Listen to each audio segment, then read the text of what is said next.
marami sa ginagawa ng DOJ, marami sa ginagawa ng ICI because fact-finding sila.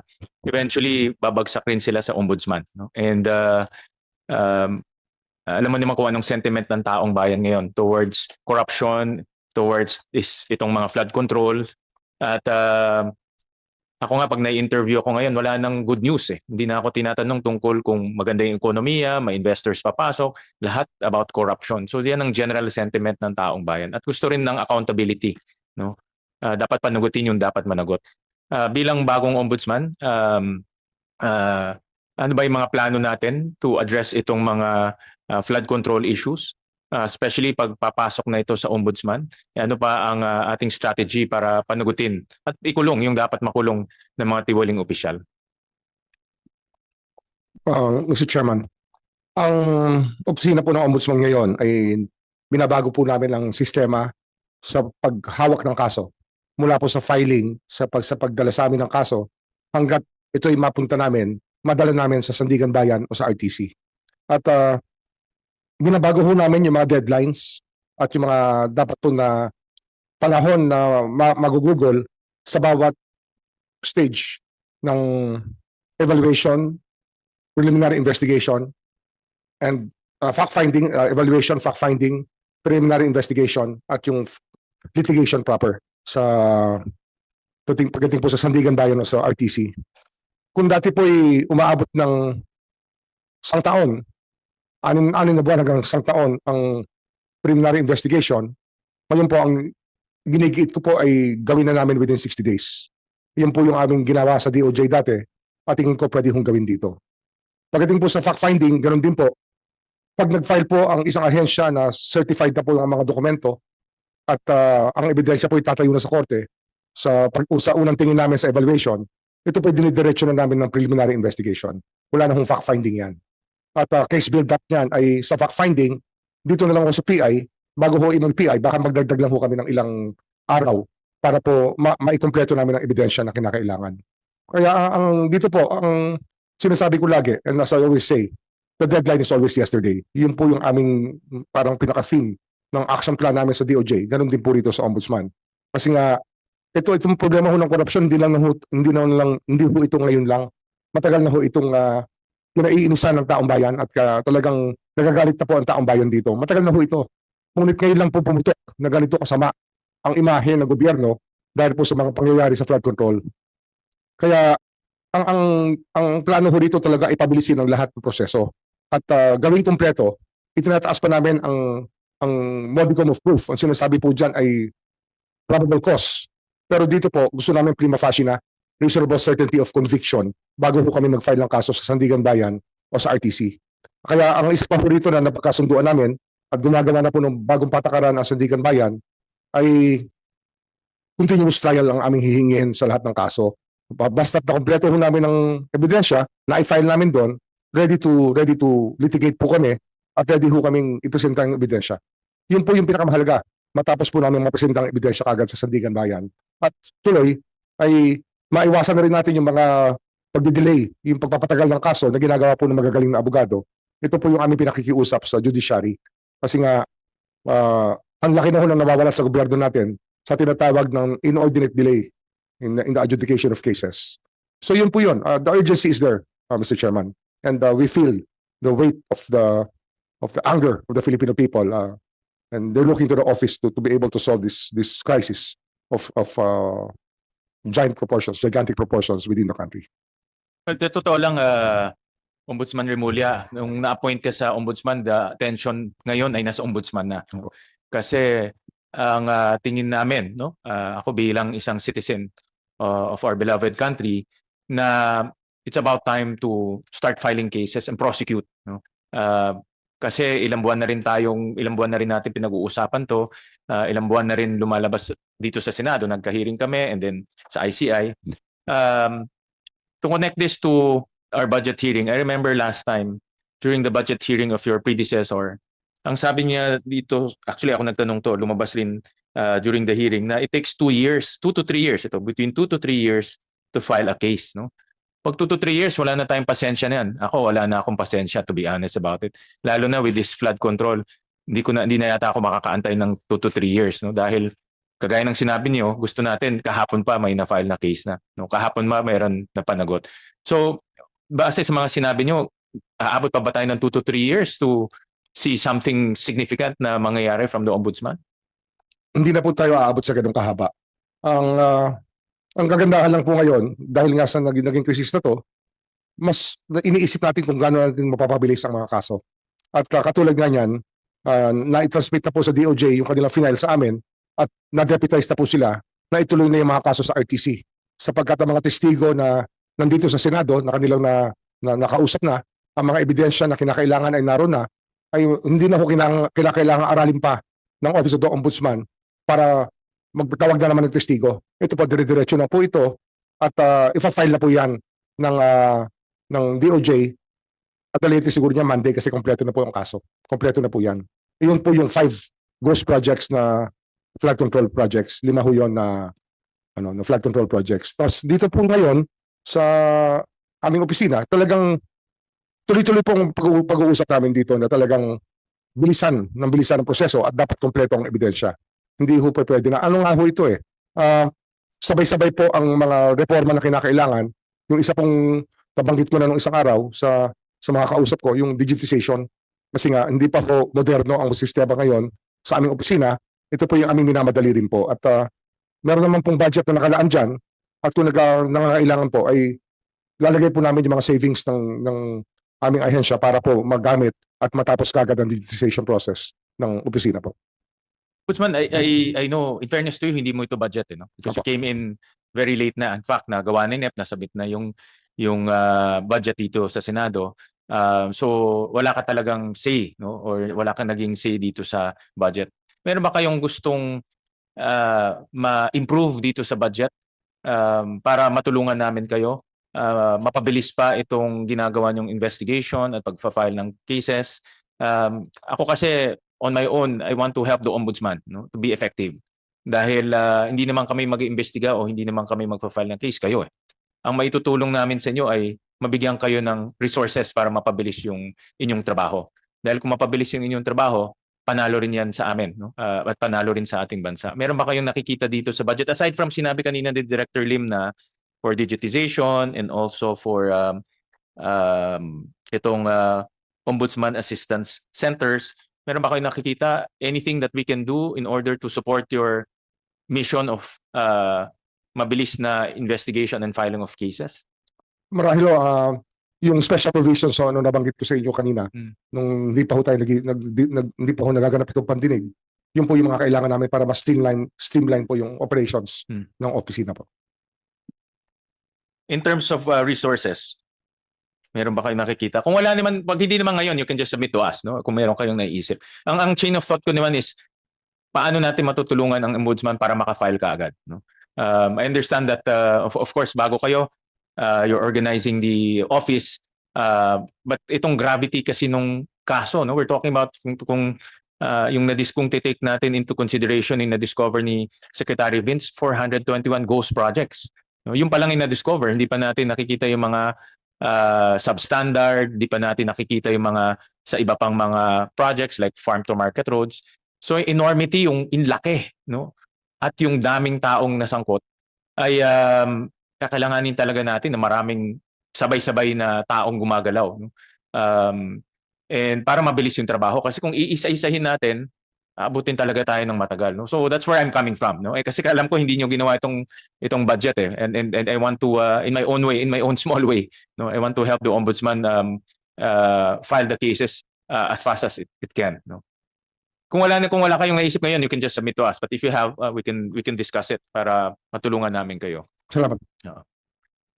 And then nasabi niyo kanina ombudsman na after nito sa judiciary na, no? And I naniniwala ako na half the battle na sa judiciary, no? Dahil kahit na napakaganda yung kaso natin, kahit na nag-imbestiga kami dito sa Senado, marami kami nakikitang mga ebidensya, turn over namin sa inyo. Pero ang gera na sa judiciary. May ginagawa ba ang ombudsman to coordinate with the judiciary and to also makasama natin sila dito sa laban against corruption? Meron po tayong open lines naman sa, of course, kausap na natin ang Sandigan Bayan, ang Presiding Justice ng Sandigan Bayan, tungkol po sa mga proseso na kinakailangan pabilisin. At ganoon din po yung aking hinihiling sa isang kaibigan natin sa Korte Suprema, si Senior Associate Justice Marvic Leonen, na baka kailangan po namin ng special courts para po sa RTC, yung draft court ho talaga ng RTC, para wala na hong ping-pong, wala na hong pasahan ng jurisdiction. Pagka meron ho tayong special court sa RTC, ay malamang po mas mabilis po ang pagdinig ng mga kaso.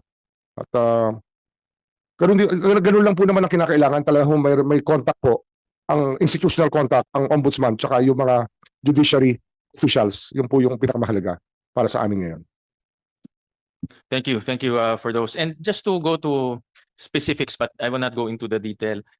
May mga na-file, nasabi nyo kanina may 5 nang na-file sa ombudsman ng mga kaso. May ini-expect pa ba tayong maifa-file in the next maybe 7 to 14 days, next 2 weeks? At after na-file sa inyo itong 5 kaso, kailan naman ang ini-expect natin ma-file to sa Sandigan? Yung mga final po sa amin ng ICI tsaka ng DPWH na magkasama, yun po yung susunod. At yun doon po, maisirin po yung proseso. Ang tingin namin kasi maganda na ho yung mga ebidensya ng dokumento na nakadikit po sa complaint. Kaya kaunting evaluation lang po yan. O hindi na evaluation. Tutuloy na po kami sa PI dyan pagka nakita po namin na o kaya sa fact-finding magdadagdag lang kami ng kaunti pa para ho maging saradong-sarado ang kaso. Para pag-file po namin, pagdadagdag po ng PI, sasagot na lang po yung kabila tapos joinder of issues. Mga 2 weeks para ang PI po namin 60 days ang binibigay namin na panahon. At sana po within 30 days baka meron na hong ma-file sa Sandigan Bayan, posible po yan. Thank you for that, Ombudsman. I'll go to some specifics sa inyong budget. Nakita ko na meron tayong budget for yung tinatawag nating Ombudsman Assistant Centers, no? About 45 million. Actually, ngayon ko lang na laman na meron palang ganitong service na ino-offer ang Ombudsman to our constituents. So, ang plano is to open additional 3. No? Ano po itong serbisyong ino-offer natin sa mga Ombudsman Assistant Centers? So, ngayon, ilan na ho tayo, Deputy Ombudsman? Good morning, Mr. Chair. I think we have 6 right 6. now. Oo. Ngayon ko lang nalaman to. And then we're planning to open 3 more. Opo. So 9 na in total. Yes po. Yung services that the assistance centers are providing would be receipt of complaints, receipt of SAL-ins, and other requests for assistance, sir.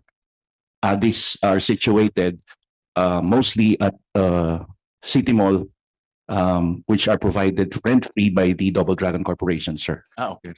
So may partnership with Double Dragon. Yes, sir. And we intend to expand more, probably in other regions, so that we could reach out to more people. Okay.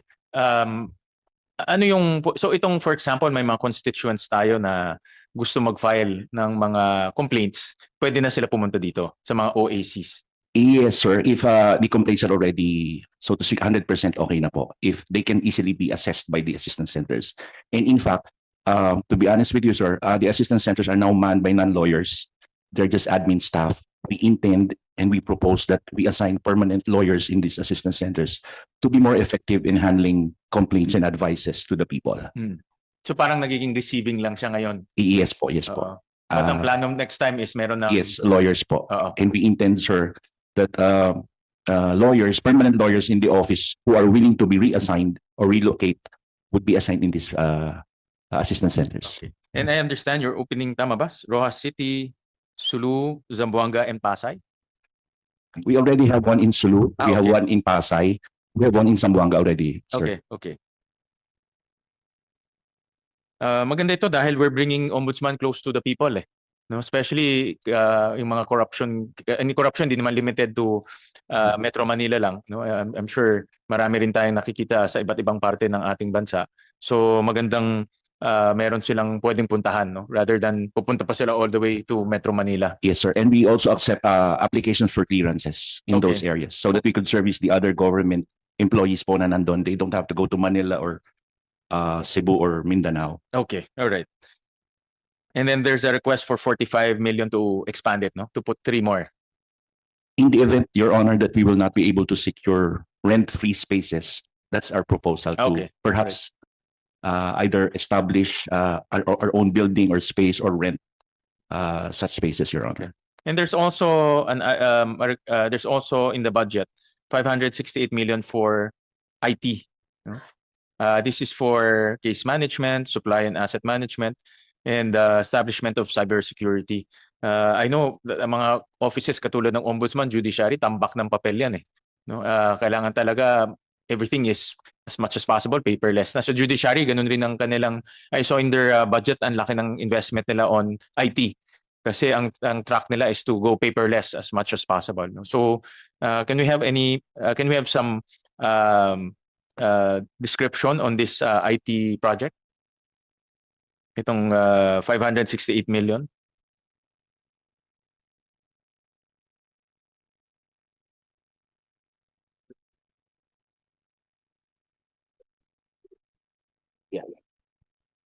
Sir, Mr. Chair, we are proposing for the upgrade of our cabling system, the what's this? Wide data storage system for digitized documents in line with the program of our new ombudsman to digitize and go paperless, Your Honor. And these are also likewise in the improvement or proposed putting up of a cyber lab for the office so that our lawyers, our investigators will be apprised of the new technology, Your Honor. Yeah, important yung I think an important program is the digitization para paperless na talaga. Yes, Your Honor. Kasi paper takes up space rin eh. Yes, And actually, space is expensive. that is one of our problems, Your Honor. That's why in the previous budget hearings, we were asking for some budget so that we could perhaps rent an office space or a warehouse where we could put up the volume of documents that we have now on the central office, Your Honor. Mr. Chairman, Yes, Ombudsman. in the light of the digitization stage that we want to undergo, probably we will also seek tax experts in artificial intelligence to help us process information faster. Because of the volume of documents that we have, the volume of transactions, we may have to go AI, and we're just having a consultant give us the advice very soon, so that we may be able to request that matter with the Senate, with the Finance Committee, sir. That's a very good idea. In fact, kami dito sa Senate we're using yung off the shelf lang naman, no? Open AI to read to help us analyze the reports, give us summaries. Kasi ibang mga reports na kukuha namin, ang kakapal, it takes time, no? So I think in the same manner, sa inyo mas grabe rin, no? So the use of AI, particularly in your field, nakikita ko necessity na ngayon from now and in the next few years. And the technology is getting very sophisticated. Meron ng AI for medical, may AI na for lawyers, may AI for very specific industries. So I'm sure in your field, meron rin ganun na technology. Yeah. Yes, sir. I think that it's a good opportunity to start using technology to combat corruption, because the widespread scope of corruption is just there throughout the whole country, and artificial intelligence can shorten the chase or just cut the chase, so to speak, Mr. Chairman. Thank you for that, Ombudsman.